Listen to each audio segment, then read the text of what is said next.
Dara O'Brien. Joining me this week are Andy Parsons, Jeannie Ashray and Russell Howard, Frankie Boyle, Hugh Dennis and Ed Byrne.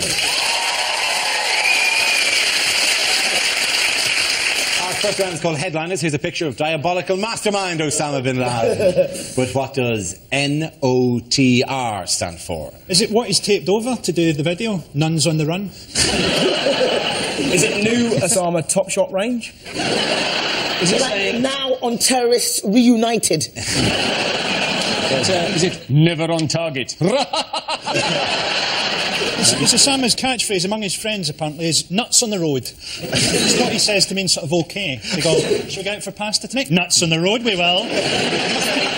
Does he do a motion to indicate, let's put these nuts on the road? Is it like QVC? Is he saying, new offers this Ramadan? I'm liking the outfit myself. I reckon it's new Osama, Trini's recommendations. It's not never open that rucksack, is it?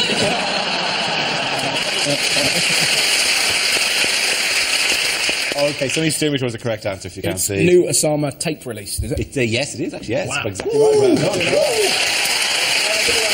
The answer I was looking for was new Osama tape release, the first communication from the Al-Qaeda frontman for almost 3 years. Experts believe the footage, in which he refers to recent events to be genuine, proving bin Laden is still alive and successfully evading capture. By the way, how do we know his film recently? Because he mentions Gordon Brown, doesn't he? He does mention Gordon Brown, yes. But he still mentions Blair, though, which I thought was really funny, because he did actually say the world leaders like Bush and Blair and Gordon Brown. Blair must have gotten a hard on when he heard that. Still Scottish, yeah. I resigned, but still a daddy. I think he just coughs on the tape and then they dub over stuff to make it sound recent. Yes, I enjoyed the Bourne ultimatum. I related to it quite a lot, actually. He's looking a lot smarter, isn't he, than he has in previous. I think maybe he's got a new girlfriend. You know, the next video there'll be like scatter cushions about, all over the sofa. He'll be in leather trousers and going, anyway, nuts on the road, I'm going to get out of here. Maybe that's it. It's just it's a whole new image shift. The next shot is just going to be a goth. Just his hair brushed over. I know you all hate me, that's why I live in a cave. He's changed his beard, but he's wearing the same outfit that he was wearing 3 years ago. He's a tramp. I'd like to see him on the video using more like... he could get like blue screen behind him, couldn't he? Do a bit of CGI. What, him on a roller coaster? President Bush, I'm skiing. Skiing down the mountain to you, President Bush. No, I'm surfing. Oh. See if you can find me here in the Wild West, Mr. Bush. You did not know I was such good friends with Mel Gibson. He hates Jews as well. It was put out by they've got a media arm, haven't they? In the original video, there's a little thing at the top that says produced by Al Sabah Productions, which is the production arm of Al-Qaeda. Is that the only programme they make? Do they make other ones? The Semtex Factor. Al Jazeebis. Put the little Al Jazeera. Well, you're looking at the pictures, though. He was just pissed off with people laughing at him, accusing him of looking like Gandalf. Osama the Grey becomes Osama the Black. There, he looks a bit like, you know those things you used to have on your pencil, good luck trolls? You pop on the end of your pencil. It's like a big bubbly head. And the whole I think video. that maybe he's shaved off his beard and this is a fake beard that he's wearing. I mean, if that's the case, he's the only guy that shaves in Afghanistan. How difficult can it be to find? I mean, they're selling like 1 packet of Gillette Fusion a year. Just follow the cave that smells of Old Spice. And we've got him. He also uses some fantastic language. Did you listen to the tape? No. It kind of makes you realise. He said, at one point he said, George Bush is like one who ploughs the sea. Yeah. He harvests nothing but failure. Which is fantastic when you contrast that with what George Bush says, which is essentially, He's directly onto the internet, isn't he? That's why they're getting disseminated as they are. And I just like the idea that he's doing his own Facebook page. Well, I must update my status. I was filled with hatred of the West, but today I'm more hungover. Oh, a friend request from Abu Hamza. He's a messy typist. What did he blame big business for? Global warming. Global warming. He also said, he talked about, he felt for people under the burden of interest-related debts, insane taxes and real estate mortgages. He's basically moving Al-Qaeda into the centre because he's worried that David Cameron has taken that ground. And he's rebranding the party. At the end of that sentence, it should say, why not consolidate them into one huge loan? That's what he's doing. He's working for Ocean Finance. He's talking about the environment as well. He's got environmental as well. You think that's a bit rich coming from him? Without air travel, we'd never have heard of him. Yeah, but then he's trying to persuade Americans to embrace Islam. Yeah. I don't think that's going to work out, and I don't think you'd want the Americans to do it their way either. You'd get mosques. By the way, back home, how is Gordon Brown planning to deal with immigration? He's going to squish them, look. That's what he's going to do, everyone that comes in. Squeeze them like an accordion. He's only going to allow 1, 2, 3, 4, 5, 6, 7, 8 immigrants. 8 immigrants. Only those people who can speak English are going to be allowed to come in skilled workers. Skilled workers. Skilled workers are going to have to show, apparently, that they have got GCSE standard English grade A to C, which is quite a high standard, given that half the people who already live in Britain aren't at that standard themselves. You're going to have skilled workers coming into the country going, oh, I say, I believe in Hertford, Herefordshire and Hampshire, Harkins hardly ever happen. And the locals will be going, do what, in it? Nim, nim, nim. Nim, nim, nim. Isn't the kids, are Is that you? a bunch of talking mice from Narnia? Did anyone watch the TUC? Because he's obviously been told to smile a lot more, but it just looks weird when he smiles. He looks like a baby with gas. He just smiles at the wrong moment. He's kind of, smile, Gordon. Gordon Brown talking to the TUC must be like the two most boring entities in the universe coming together. It's like Ken Barlow and Steve Davis getting together to discuss carpet samples. It might actually be so boring it will break time. What was horrible, it just leads to bigotry, isn't it? 'Cause it just makes someone go, if they're going to come over here, they need to learn English and they need to learn about our culture. And people who normally say that are the people you see in Benidorm going, Oi, Pedro, do you do chips? How much English do they really need? There's nothing that you can't ask someone to do with the words mend this. Mend this. Make work again. Yeah. Make work. There's nothing you can't get people to do without just pointing and nodding. Just... The language that only applies to skilled. There are 3 levels. There's non-skilled, skilled, and highly skilled. Highly skilled, apparently, only needed English from last December. Highly skilled is doctors and lawyers. Who employs a lawyer who can't speak English? Point at the jury. Point at the jury. Oh, okay. Get off. Get off. This man is guilty. What are they doing it through mine? I mean, can't they do it through mine? Him. My guy. I'm involved. My client was trapped in a box and couldn't get out. Then a large wind blew and he was forced backward. Did he steal the suitcase? He couldn't move. He was so happy. It doesn't even apply. It's only people from outside the EU, anyway. Yes.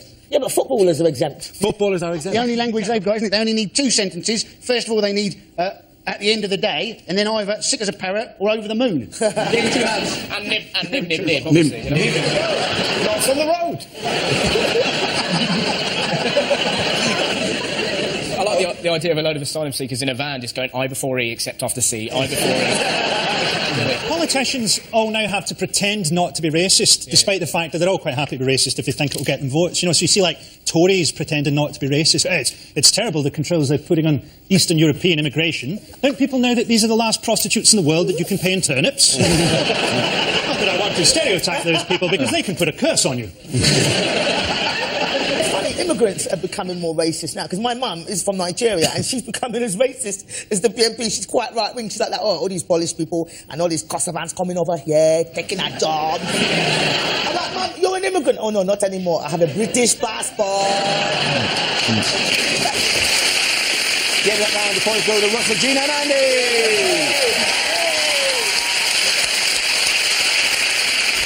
Now we play a round called Don't Put Your Nuts on the Road. This game involves Ed, Andy, Frankie and Russell, so if you could make your way to the performance area, please.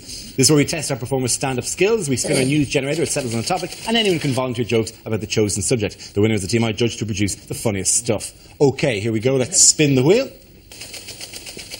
The first subject is homelessness. What's the kind of that? Russell. I had a really great incident with the homeless bloke the other day. That sounds fairly dodgy. It was really, it's weirdly uplifting. So I gave him £1 and I was kind of walking away and he went, "Oh, mate, I've got a magic dog." Now that is a sentence that buys you half an hour with me, right? And he had sickle down him, this dog, right? And the homeless bloke had sick down him as well. And I was like, "What happened?" And he went, "Oh, we was asleep in the skip and some bloke chucked up on us. It's the most depressing thing you've ever heard." And he just looked at me and went, "No, it was amazing." Like, really? Why is that? And apparently what he did, still covered in sick, he stood up in that skip and just went, "Ah!" So this bloke was so drunk he thought his vomit had come alive. That man will never ever drink again. Beer, Dave, it comes alive! It comes alive! Lovely moment. OK, let's spin the wheel again. The subject is taxis. Who wants to spin that? One thing I don't miss about London is London cabbies. I used to live in Muswell Hill, a leafy suburb of London, about 6 miles north of here. That's what I thought when I bought the house. I get into a black cab in London's fashionable West End. Turned out I lived in the arsehole of nowhere. Because I'll get into a black cab and I'll go, Muswell Hill, please, and I'll get this. I go, no, mate, I'm not going that way. Like he thinks it's a bus he's driving. What do you mean you're not going that way? I'm not asking for a lift. You know, whenever I get this now, I just get in anyway. I go, right, fair enough. Where do you want to go? That spins them right out, that does. You what? Come on, where do you want to go? I'm paying. No, mate, doesn't work like that. Yeah, that's what I thought. Muswell Hill, please. Thank you very much, Brad. OK, the leads are with Frankie and Andy. Let's spin the wheel. The next topic is transport. I think the moral of that story is never ride your horse on a runway. You're, of course, not supposed to take planes anymore, not a problem for me. The thing that always mucks me up, that little monitor that you get, you know, outside air temperature minus 56 degrees. I am inside the aircraft. I have no intention of going outside the aircraft. And if I ever did find myself outside the aircraft, my initial response would not be, ooh, bit nippy. Well done, Andy. OK, let's see what's been left for Frankie. Let's spin the wheel. It's celebrity. There you go. It was the anniversary of Elvis's death recently. People still think that Elvis faked his death. Surely if you were going to fake your death, you wouldn't do it in a shitting accident. I mean, you'd do something brave, wouldn't you? Rescue a wee boy from a river. Surely not a jobby-related heart attack. With the anniversary of Princess Diana's death, I thought that at the concert, only Ricky Gervais paid a true tribute to Diana by dying a painful and horrible death. You can get celebrity sat-navs now. You can get a Princess Diana sat-nav. It just keeps saying, put your foot down, I think we can lose them.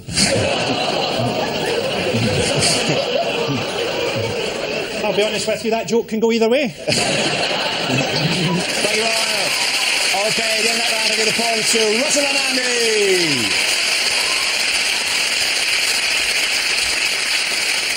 OK, now it's time for, if this is the answer, what is the question on the board of 6 categories? Gina, which category would you like? I think I'll go for health. Health it is. The answer is Middlesbrough, Rill and Liverpool. What is the question? In which 3 towns are you considered a lesbian if you're over 14 and haven't got 6 kids? Where are the 3 largest Lidls in the country? Can you name 3 places that Ryanair claim are just outside Dubrovnik? Is it my car's been stolen and cut into 3 pieces? Where is it? Is it what now constitutes a world tour for Jim Davidson? What 3 places did the British Health Board name as the axis of chips? Is it, what are the first 3 chapters of the book, Places Not to Grow Up Gay? What a Christmas present that would be. What are you trying to say here, Dan? Is it, what can you buy for 50 nectar points? It's to do with life expectancy, though. It is to do with life expectancy, 3 yes. of the lowest in the bottom 10 for life expectancy. That's absolutely right. Well done, Ed. Very good. Yeah. However, I will qualify this as what's known as a healthy life expectancy, the age at which serious illness strikes. The question I'm looking for is areas of which towns have the lowest expectancy of a healthy life. Figures compiled by the Office for National Statistics have shown that people living in the unhealthiest areas of England and Wales can expect to contract serious illness up to 30 years earlier than their counterparts in healthier areas. Anyone who's been to Middlesbrough know that living to 53 is maybe a bit long. It's sort of like Blade Runner without the special effects. We can say what we like about them because they don't watch TV. They're all outside naked fighting. But also, surely, if in some areas of town you live 30 years less long than other areas of town, aren't you just important to move? Yeah. Get to 52, go sod it. Maybe I'll buy a cottage where the life expectancy is a little bit longer. Suddenly going to shoot up if you just moved down the street And for another 30 years. Japan, they live till 91 in Japan, so when we get to 80, we should all go, right, off to Japan, another 11 years. If I lived in one of those towns, I'd be delighted to die. Oh, there's a sniper on top of the town hall. Great, let's get down there. Liverpool, they can take a joke. They love it. Yeah. They were rolling in the aisles when I pointed out that they call their airport John Lennon Airport because that's the first place he went when he earned a bit of cash. They love that one, I tell you. Hey, I like Liverpool. Big theatres. Didcot, apparently, your healthy life expectancy in Didcot, I have the top 10 here, is 86 years. Didcot is only famous because it's got a giant power plant in the middle of it. It's a huge power plant. So these people are mutants. These are we held up as some example to the rest of us. Like, they can't be killed. It's the story. Every so often, this same story comes up that up north, apparently, that all they eat is pies. It's just horrific. But then you think about it, if all they're going to do is eat pies and that, we should genetically modify pies and give them legs. And that way, we can have the pies dance and go, oi, fatty, you want to eat me, don't you? You've got to catch me first and just have and all the fruit and the veg and healthy food just led there and the pie's legging it. Genetically By the way, modify a Gary, pie. Pies they're not like born of a large mother pie that pops them out from a pie womb. And then they're not actual individual living creatures. What I'm saying, we can make it happen. That is right. There are definitely holes in your get pies to grow legs theory. All you have to do is not kill the cow, cover it in pastry, it can run on its own. You know what will avoid the killing? It would be quite a large pie. Think of the horror if a pie with human hands turned bad. Can you imagine being throttled to death by a pie? How ironic a death that would be, to be killed literally by a pie. You knew I would get you eventually, says the pie who also has a mouth. Would you give legs to a fish pie, or would that be just two against nature? Would it have to be fins to a fish pie? To be honest, I come up with the idea, then I just kick back and play golf, nuts on the road. What I do, I rock up, I just walk into a factory and declare at them, I want legs on pies! And then I walk out. How? You go, don't give me how. I'm not the how guy. Yeah. I pay you to be the how guy. I just get the idea. You fill in the details. Whack. I can't believe that Glasgow hasn't appeared on this table. This we're table, doing everything right. This table is for England and Wales. You have your own, much like football, you have your own league of a much lower level anyway. You're basically in a health dungeon. You would screw with the figures so much. Well, we could actually improve our life expectancy by introducing crocodiles. Running away from the crocodiles, at least that's exercise. Could you not just carry a guard pie around with you that would attack people? Mr. Dennis, welcome to the executive board. He's thinking out loud. A guard pie. Of course that's the next plan. He's moving up the corporate ladder really quickly, isn't he? Okay, I almost dread asking the next question. What have scientists been given the go-ahead to create this week? Porno pies. Porno pies? Porno pies. Oh, they turn up to do your plumbing, they open up with a steak inside. It's beautiful. What kind of pornos are you watching? Some steak, yeah. Well, that's got me up the runway. I'm trying to get on your corporate ladder, you racist.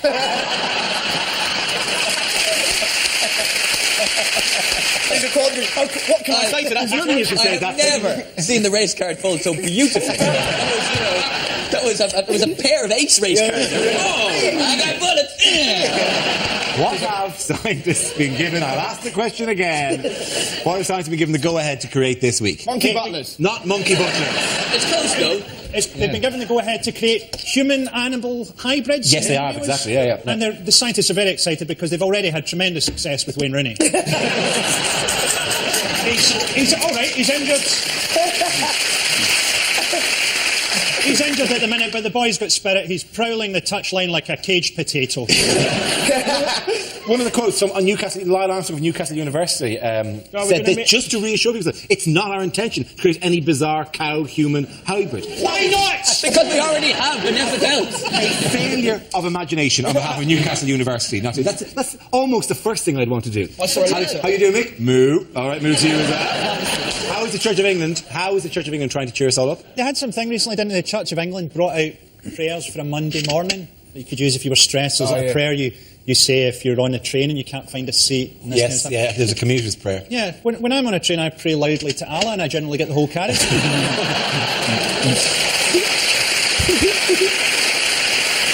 Again, that round points go to Russell, Jean and Andy.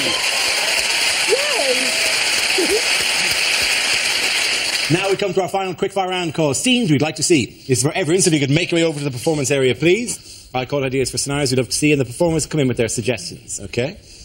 Here we go. The first subject is what a news reporter would never say.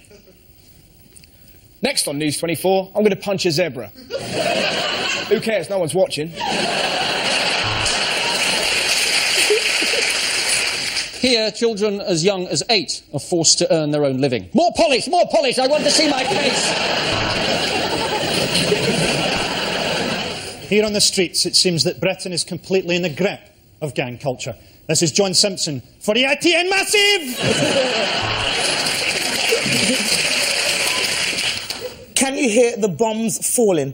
No? That's because they're in Baghdad. I'm here in Peckham. Reports of a mystery man loitering in the area turned out to be me.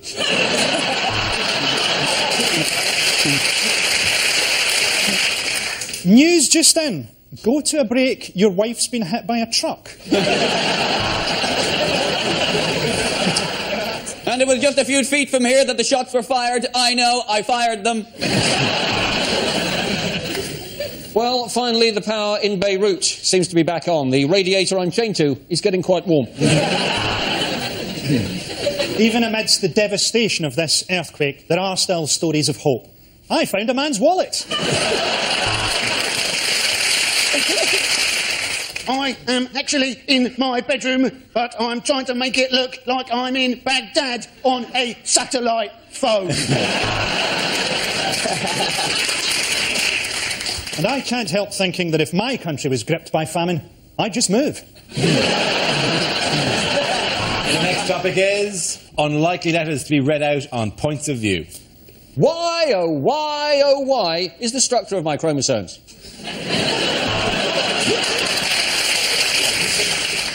Dear BBC, I watched a light entertainment programme on your network the other night that wasn't hosted by Graham Norton. Is he ill?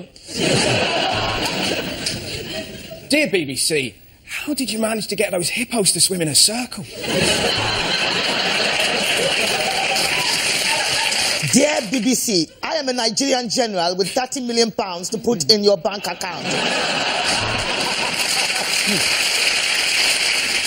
Last night, I turned onto your new porn channel, See Boobies. Dear points of view, I would like to complain about the weird voice you're reading out my letter in.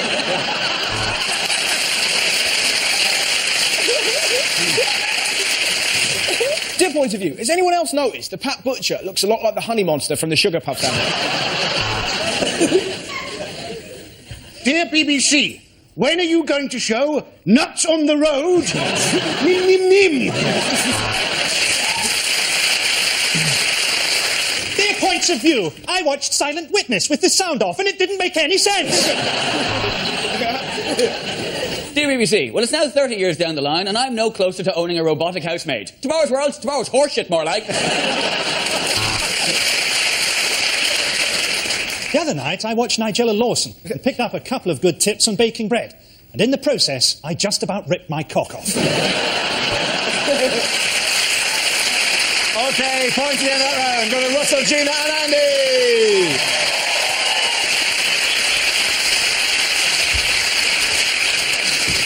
That's the end of the show. This week's winners are Andy Parsons, Jeannie Ashray and Russell Howard. For commiserations to Frankie Boyle, Hugh Dennis and Ed Byrne. Thank you for watching. I'm Darby. Good night. The World According to Tommy Saxondale, a careers talk with a difference next tonight. And then the comedy continues with that Mitchell and Webb look at 10, Thursday night comedy on BBC Two.